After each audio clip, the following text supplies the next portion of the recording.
to reveal his son where?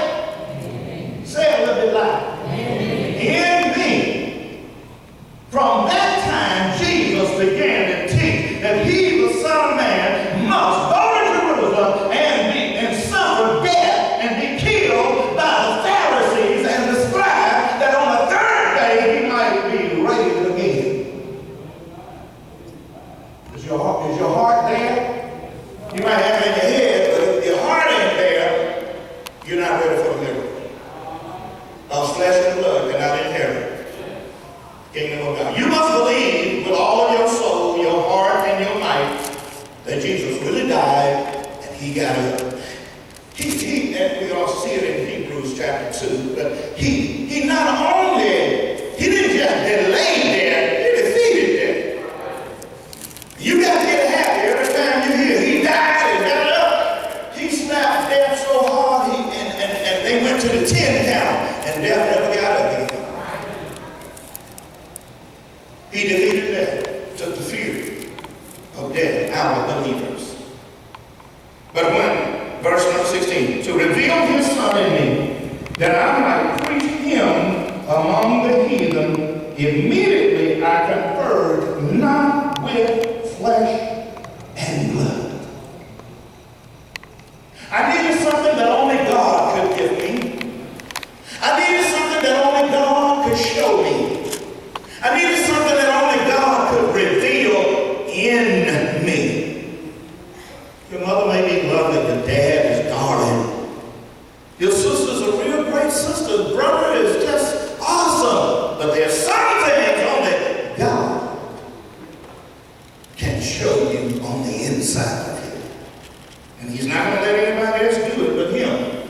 He's going to reveal Jesus in you. Jesus in you. It's not being programmed for a ceremony. Jesus in you. Do you live on that idea that in him I live, move, and have my being? I'm sold out, I'm surrendered up to nobody but Jesus. You're ready for water to turn to wine now. You're ready for the sick to be healed. You're ready for the unusual. You're ready for the peculiarity that happens only among the circle of faith. I conferred not with flesh and blood. I didn't go to a library and start researching. I didn't go to Google. I conferred not with flesh and blood. I didn't go down to the church and sit down for a counseling session. I conferred not with flesh and blood. I had to get it in me how God wanted it to come out of me. Go to chapter 5, look at verses 16 and 17. Chapter 5 of Galatians. This I say then, walk in the Spirit, and ye shall not fulfill the lust of the flesh. You know what makes us miss our blessing oftentimes? 1 John chapter 2, verse 16 tells us it's to enter the ways of Satan to distract us, either through the eye gate or through the ear gate or the pride of life. Is it something we saw, something we heard, or just plain old human pride? This I say then, walk in the Spirit, and ye shall not fulfill the lust of the flesh. What is lust? Lust is anything that God has made and you take it too far. Yeah, cars are good, but when you get one you can't pay for it, that's lust.